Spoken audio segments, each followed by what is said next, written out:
Akitin mo si Attorney Data. Saka si Attorney. Attorney, halika, Attorney. Napahirapan ko lang sila.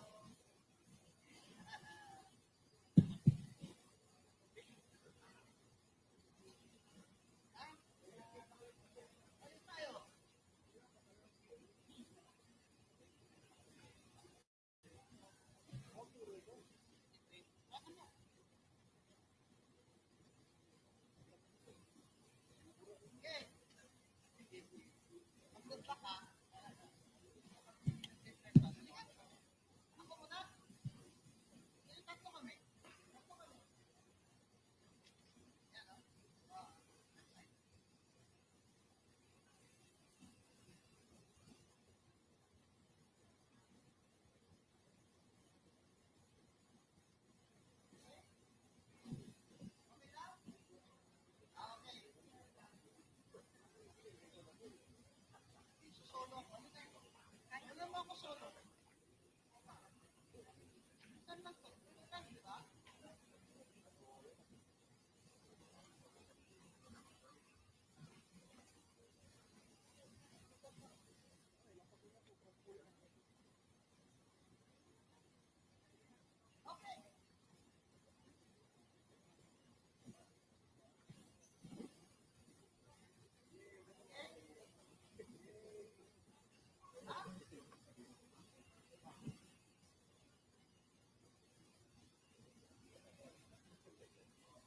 Okay na? Okay, I'll sit down na.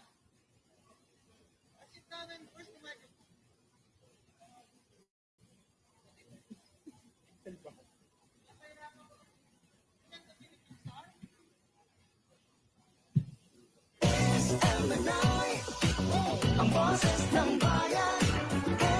Sa COMELEC, sa pagtupad sa accessibility para sa mga persons with disability. Ako po si Attorney Maria Rowena Amelia B. Guanzon, ang first nominee ng P3PWD party list. Ang ibig sabihin ng P3PWD ay pamilya, pasyente, at PWD.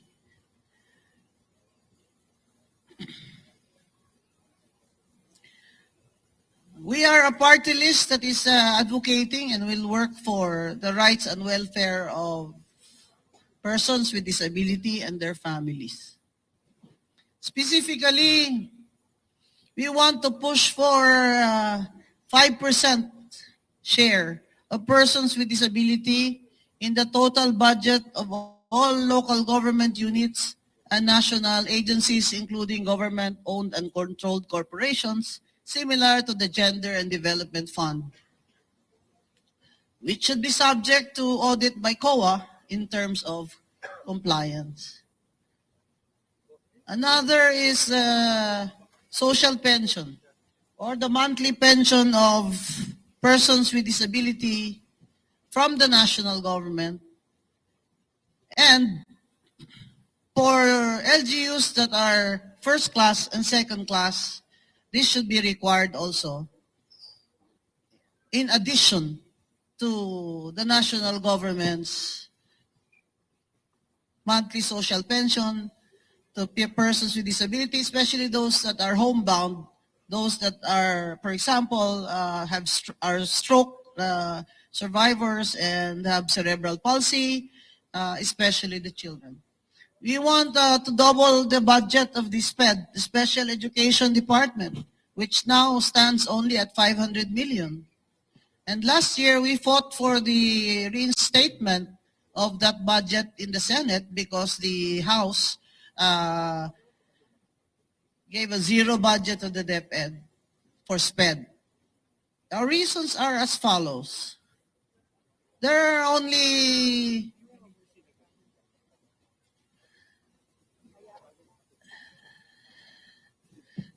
so many SPED schools, and not every LGU has a SPED school. The teachers and parents are always complaining that there are not enough teachers in special education. And I would like to call the attention of the Secretary of the Budget that the plantilla items for this should come from the DBM for DepEd. That is what Secretary Angara told me.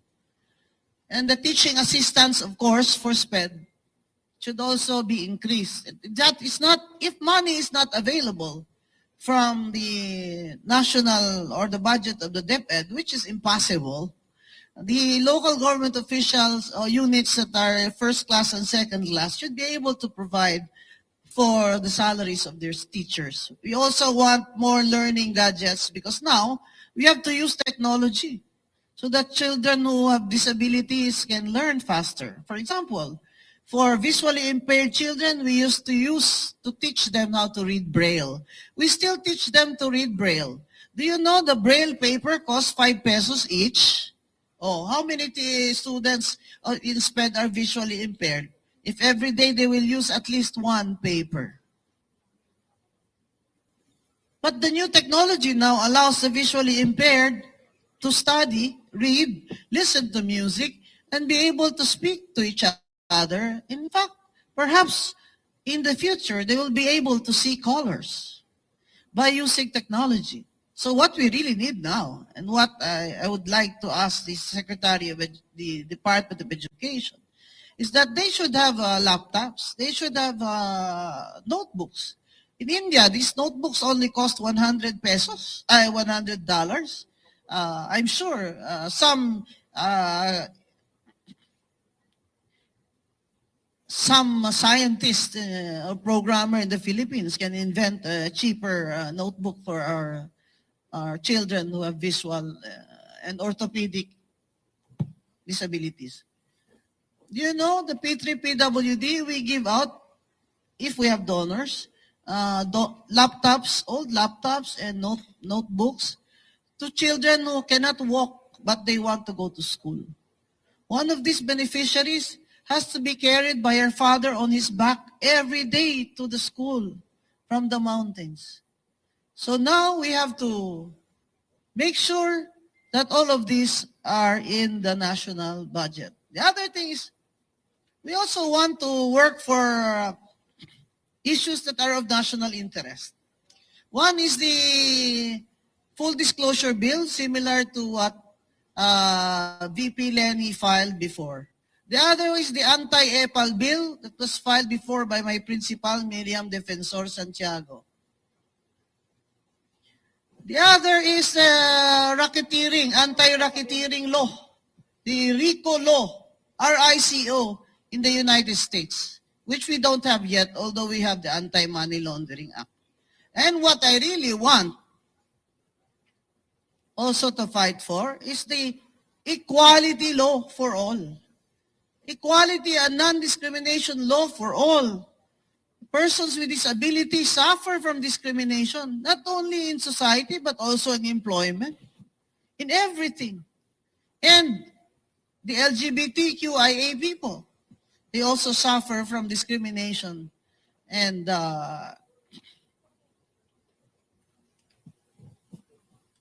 other negative treatment because they are gay. So you want a law that will make it a crime to discriminate against any person by reason of their sexual orientation, by reason of their situation in life, race, gender, sexual orientation, disability, ethnicity. A lot of our indigenous people are discriminated because they look different from us, because many of them are not as educated, because many of them are still remain poor, and that is because their lands were land grabbed. I want to announce for the first time that I am an indigenous woman. I have traced my roots up to 5th generation, that I am descended from a Bukidnon Magahat on my mother's side. Because you know, my grandfather, who was a mestizo, was an illegal logger. So he had always had to go to the mountains. So I am very proud to say, nakatutubo ako. I am very proud to say, Bukidnon ako na Magahat. I'll tell you a story. You know what the Magahat is? Magahat is like an upper class among the Bukidnon. You are Bukidnon, but you become Magahat if you have killed your fellow tribesmen because they have offended you or your family. So in other words, under their customary law, killing was a badge of honor if it is for justice. Indigenous people suffer from land grabbing. Aside from discrimination, there has to be a law that will make it easier for them, for their ancestral tribal lands to be titled.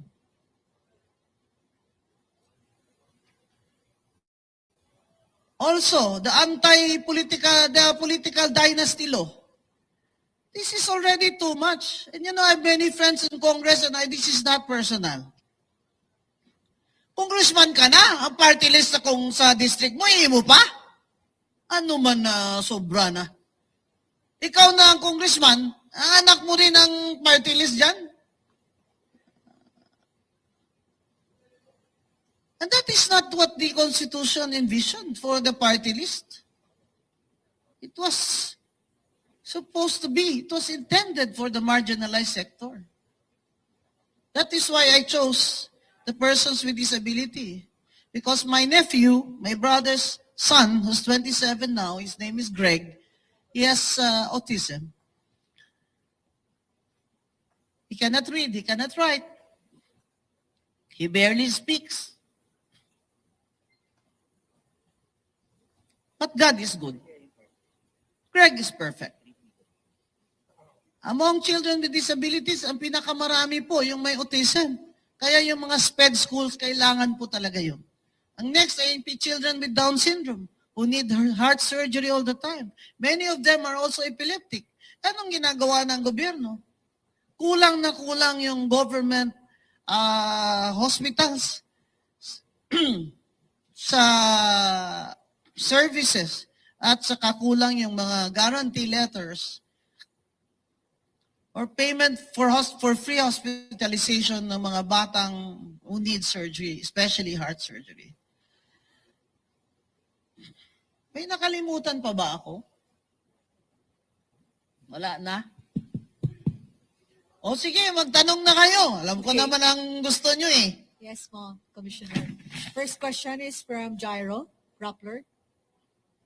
Pero Rappler, nasan si Paterno? Asan siya? I am the assigned reporter for today. Ay, hindi pwede. Dapat nandito siya at sabay siya pakulong sa akin.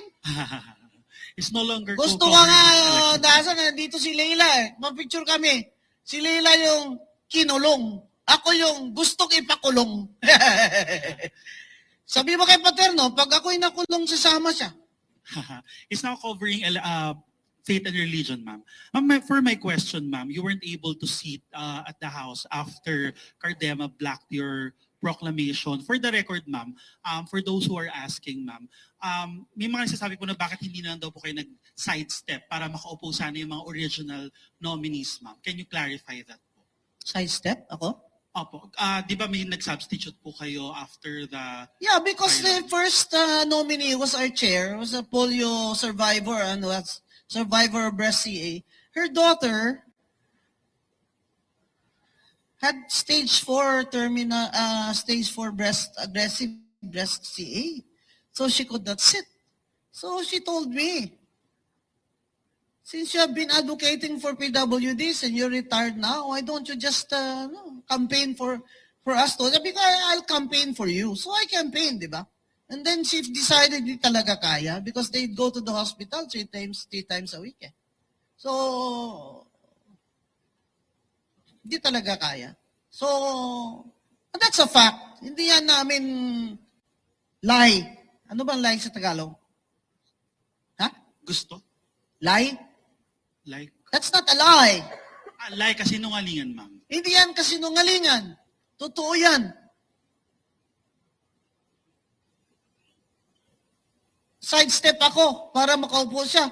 Eh siya naman talaga dapat uupo. Nag-take out na nga siya. Eh si Grace Ineza, taga UPBA. consultant of the ADB. They are brilliant people in P3PWD.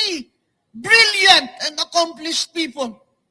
Yet we have family members who have disabilities. Totoo kami. We are a genuinely marginalized sector. Totoo yan. Hindi kami kontraktor, kagaya ng iba dyan. Na kontraktor na ito, nagpa-party list, di na kayo nahiya. Ang dami nyo ng pera. Gusto nyo pa mag-congressman kayo para lalong dumamay ang pera nyo? Sana binigay nyo na lang yan sa amin. Yung mga tunay na marginalized, hindi konti na lang sana mga boto kailangan namin. Ngayon, kukumpetensya pa kami sa mga vote buying nyo. Ayan, galit na ang lola. Nasaan na yung sandwich ko? Ma'am, just a follow-up question, ma'am. In 2019, I was not able to sit because of the personal venganza of Cardema. I'm the one who paid the highest price for supporting Leni Robredo. And you all know that. Ngayon, gusto na nila akong ipakulong. Siguraduhin mo lang, Rappler, na nandun ka, ha? At si Paterno dalhin mo. Dahil hindi ako papayag na ako lang makukulong. Sama si Sandra Aguinaldo. Nasaan si Sandra? Sabihin niyo sa kanya, ni-roll call ko siya dito. Pag ako'y naaresto, kailangan yung dalawang yan kasama ko sa kulungan. Dahil freedom of speech ang depensa ko dyan. Aside from there is no law punishing. How can you indict me for a crime, Graf, that there is no law punishing disclosure of the name of the ponente as a crime? That is a Supreme Court rule. They contempt me, disbar me, but send me to jail. On Graf, dahil hindi naman ako kumita kahit 5. Ang daming magnanakaw dyan, ba't hindi nila inuna? Ako talaga gusto niya unahin. Ano ba naman to, ombudsman na to? Maawa naman kayo sa mga taong akala nila nagnakaw ako. 25 years in government. My father and my mother will roll in their graves.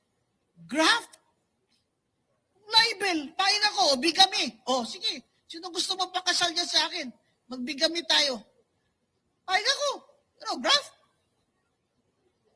By telling the public that may nakikialam sa integrity ng Commission on Elections? It should be an independent body? May nag-i-interfere? Kaya yung mga commissioner ay sinusulot? Is that graft? Never mind. I'm going to the Supreme Court on a petition for certiorari, and I pray that the Supreme Court will grant me a temporary restraining order. If not, then Paterno and Sandra Aguinaldo will go to jail with me. unfortunately, ma'am, they're not part of the respondents in the... Ikaw naman, wala ka sense of humor. Malis ka nga dito. Ba't pa nagpapadala Rappler dito sa mga serious na mga tao? Ma'am, that was a joke, ma'am. Ma'am, just a follow-up question, ma'am, to set the record straight po. In 2019, when Cardema used the substitution po for the party list, you said that it was an abashed mockery and assault to democratic processes po. What can you say, ma'am, sa criticism po na you used the same substitution method po for the P3WD Kasi he was party list? disqualified, anak. Under the party list law, overage siya. Gusto niya, dahil Duterte siya, pipilitin ko yung mga commissioners na pikit na, ano ako, bobo? Number 6 ako sa klase ko sa UP, nag-Harvard pa ako. Nakakahiya, nagtuturo pa ako ng batas. Hindi man lang ako marunong magbasa ng party list law. And it says there, he's overage. Hindi ba unanimous ang decision ng Comelec and Bank? Unanimous yun. Disqualified siya. Pero anong ginawa? Pinaupo namin ang anak niya, ang asawa niya. Pinaupo namin ang asawa niya. Hindi lang ako bumoto as a matter of principle. Pero nakaupo sila. In fact, there's a Supreme Court decision that says that their substitution was valid. Look at me in the eye. You, since you're asking the question, you learn from this. There's a Supreme Court decision that says, tama ang Comelec na pinasubstitute namin. Yung asawa niya, ayaw niya talaga kasi gusto niya siya talaga mag-congressman. Mario Josep naman. So, That's why he filed a case. He filed a case knowingly that the Supreme Court already favored them. Isn't that malicious? That's really malicious. Kung sino may sabihin na, biktima sila ni Commissioner Guanzon, ako ang biktima dito. Hindi lang ako mukhang biktima kasi nagpapaganda ako lagi. Banak? Okay, Banak? Ha? Hand embroidered dito, anak, ha? Ng mga bukid doon sa Panay. Ha? Pati yung belt ko, anak, oh. Ako ang nag-suffer dito. Ako ang biktima dito. Do you know everything that I spend for the PWDs, wheelchairs, everything, talking watch, and you know that comes from my personal money? This election again, personal money na naman ng pamilya at saka mga friends namin. Ma'am, ba't ayaw mong mag-receive ng donations? Ayoko. Mamaya, drug lord yan. You know how many times people, litigants, have attempted to bribe me when I was commissioner? Many of them were drug lords. Kung kawatan ako, matagal na ko silang tinanggap. Sky is the limit. Panalunin ko lang sila. Kaya ang dami kong baril eh. Kasi pag hindi ako nabili, papatay nila ako. Masaya kayo ha. To Philip Salvador, again, I say, after you, sir. Sabi ba naman niya, kayo nagbabati ko sa akin, mamatay kayong lahat. To Philip Salvador, after you, sir. Hindi lang ako mukhang kawayo, ha. Kasi astig ako, eh. Kaya hindi na-appreciate yun ng tao. Gusto nila nawaawa. Gusto nila, underdog, eh. Ha? Gusto nila underdog. Oh, sirain pa ng wheelchair yung damit ko, ah. Mahal nito, ah. Oh. Nak, you know me, I feel very strongly about these things, right? I could have just retired with my pension and my inheritance and damn you all. You deserve the government you get. I'll go live somewhere else. Why am I here? My God, my father fought for this country. Received the Congressional Gold Medal as a veteran. They suffered under World War II. Patriotism is a very high value in my family. Love of country. Sabi niya, nanalo si BBM, Ma'am, ikaw din ba mangingibang bansa ka? Ba't ako mangingibang bansa? Lasing lang ako kagabi, pero this is my country. This is my country. I'm staying here. I'm fighting for my country. Join me. Join me. I know there are still millions of us who want a good future for our children. Hindi na pwede ito. Illiteracy. Hindi na pwede. Gold reserves, gone. Inflation rate, ayuda ng ayuda. Para madaling mabili ang boto, ayuda ng ayuda. Bakit hindi isolve ang inflation? Para wala na ayuda. Ha? Di ba tama? Isolve ang inflation. Para walang ayuda. Bigyan ng trabaho mga tao para walang ayuda. There's almost 2 million people who have no jobs. 1 million of them are probably in Metro Manila. Can you imagine? 1 million families have no income. And then we ask, why do people sell their votes? Of course, people sell their votes. And why do these politicians buy votes in the first place? And why do they want to keep our people forever ignorant and illiterate so that they can buy their votes? That's why this electoral system is defective. I will write a paper. I've already written 10 books. I think I will write another book. Oh, by the way, I thought I have a book there in my car. Yung sexual harassment book. I was gonna give it to Sandra Aguinaldo for GMA. I have a book on sexual harassment in the UP Law Center. You read it, all of you. It's good for you. It's very easy to read. And you know that I feel strongly about this, not because I want to gain. Because I have nothing else to gain. Nothing else to gain. Ito na yun. This is what you get. What you see is what you get. Sasabihin nila si Madam Bardagulan lang alam eh. Ikaw naman, may Harvard degree naman ako, at UP degree, top 10 naman ako. Hindi lang yan ang alam ko. Style ko lang yan. Kasi titigas ng ulo ng ibang tao eh. Kaya kailangan ibabardagulan mo. Oh, next question, sir. Masyadong serious tong Rappler. Ayoko na nito. Sir, ma'am. Ayoko na nitong Rappler, ha? Ayoko, don't like people who are Commissioner serious. dito po from ABS-CBN, Jeffrey Hernandez. Good morning, Hi, ma'am. Jeff. On a lighter note po, ma'am, sa social media, ang of course, lagi pong sinusundan po ng inyong followers ang Bardagulan serye.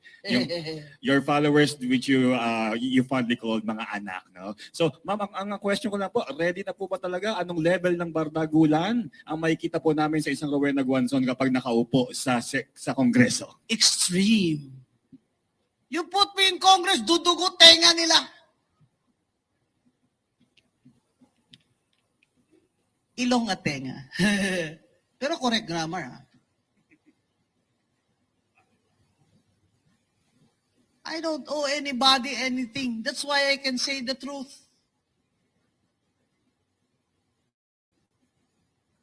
I don't owe anybody anything. That's why I can say the truth.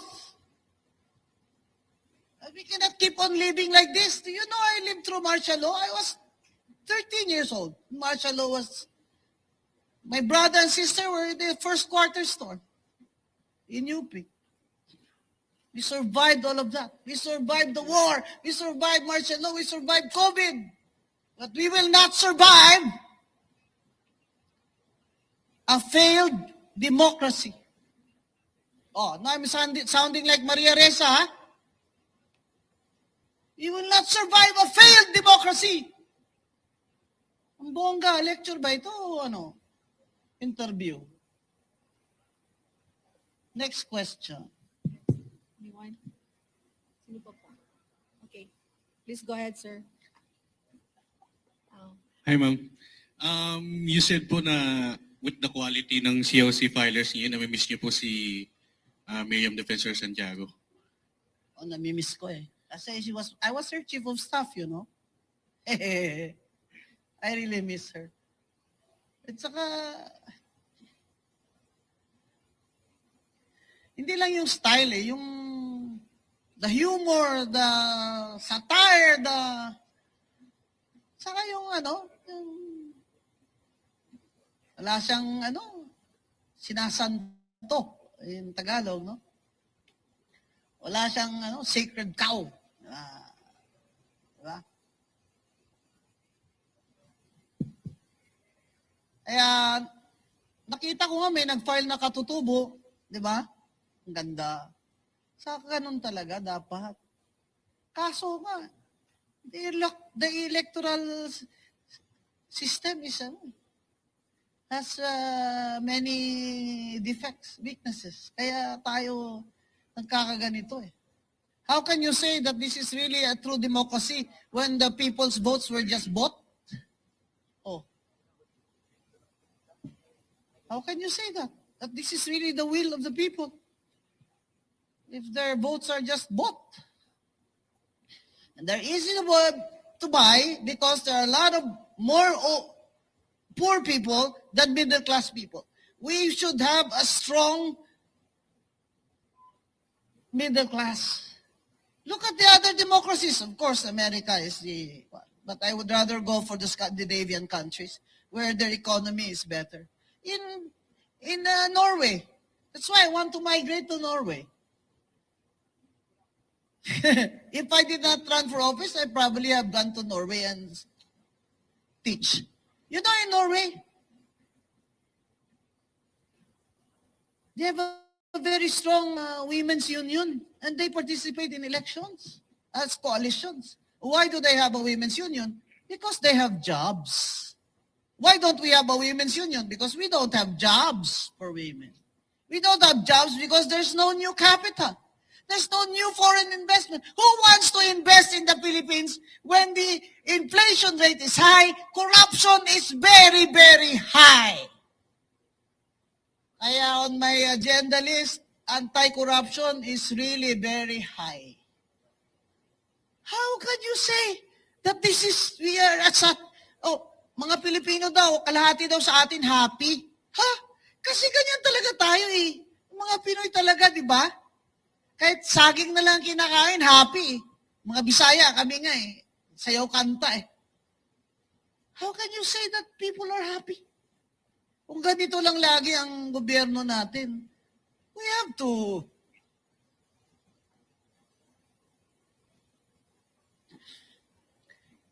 improve the standard of living ng tao. Hindi pwede yung hindi na ito decent living standards. Ewan ko, in my lifetime, kung makikita ko pa ito, 67 na ako eh. Probably I'll be in office 3 years or at most 6 years. O pero, sige, bigyan mo ako 1 million votes, takbo ako senador. Oo. Diba? Kaya! Eh si JPA nga, 100 na eh. Kaya pa! Next question. Any more question from the media, please? The economy. Ask about the Ano economy. pa? Anyone? Ma'am, Commissioner, wala na pong question. So, di ko alam anong sound bites ang nakuha nyo. Pero, I hope you got it all.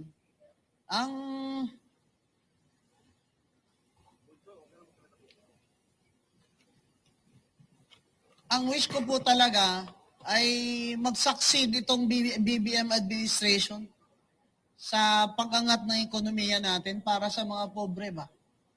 I'm not against BBM personally. I'm not against... if you notice, my criticisms are always specific to the issue. Di ba?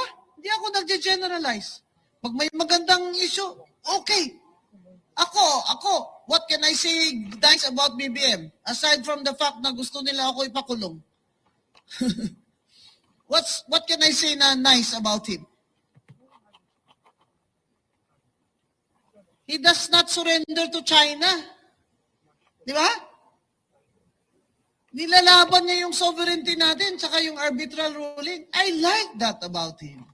Oh, see? You can print that. You can print that. Pero yung high corruption sa Pilipinas, I don't like that. And he is president, he should be the one to make sure that there is no corruption in his government, especially sa smuggling.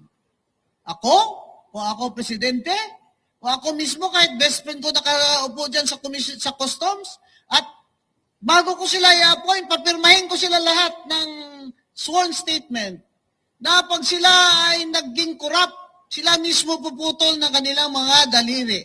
10 mga daliri. Sila mismo dapat magputol sila ng mga daliri nila. Kaya tayo hindi umuusad eh. Kasi thinking natin normal ang corruption. Normal. Lahat naman, kahit sino nakaupo dyan, ganyan naman, magnanakaw lang yan naman sila lahat. Oy, hindi lahat, no? Hindi ako magnanakaw, no? Hindi dapat ganun ang pag-iisip ng Pilipino. Dapat nag-iisip ang Pilipino na, ba hindi na pwede ito? Hindi na pwede ito. Halos 2 milyon walang trabaho. Kailangan na po talaga ipaglaban niyo yung bansa natin. Eh kaya niyo naman dahil may power naman kayo to vote. Kahit gaano naman kayo kahirap. Bigyan kayo 1,000, isang araw lang yun. So ang wish ko po talaga ay mag-improve po talaga ang ekonomiya under this administration. At we should all show our love of country in every way we can. Salamat po. Magandang umaga po sa inyo lahat. Salamat po. Okay. Maraming salamat po, Commissioner Guanzon.